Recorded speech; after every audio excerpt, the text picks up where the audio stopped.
জান্নাতুন নাইম উসমি। দ্বিতীয় স্থান অর্জন করেছে জান্নাতুন নাইম উসমি আলমডাঙ্গা একাডেমি।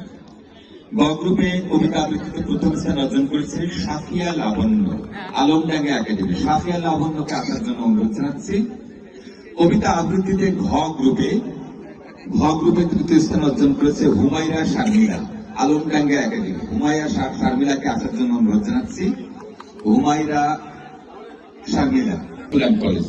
মাইশা ফারিয়া আছে উপস্থিত। অর্পিতা সূত্রধর আলমডাঙ্গা আবৃত্তির বিজয়ীদের পুরস্কার। চিত্রাঙ্কনে দ্বিতীয় স্থান অর্জন করেছে সার্থক নীলাশা বিশ্বাস দ্বিতীয় শ্রেণী আলমডাঙ্গা মডেল গ্রুপে যারা বিজয়ী হয়েছে তাদের নাম। চিত্রাঙ্কনে দ্বিতীয় স্থান অর্জন করেছে সাদমান শাহরিয়া। তৃতীয় স্থান অর্জন করেছে রাখি কর্মকার তৃতীয় শ্রেণী। চিত্রাঙ্কন গ গ্রুপে ফলাফল অর্জন করেছে নুসরাত জাহান এবং সর্বশেষ চিত্রাঙ্কনে দ্বিতীয় স্থান অর্জন। সবশেষে পাইলট ছাত্র উচ্চ বিদ্যালয় শুধুবৃন্দ কালকে কবিতা আবৃত্তি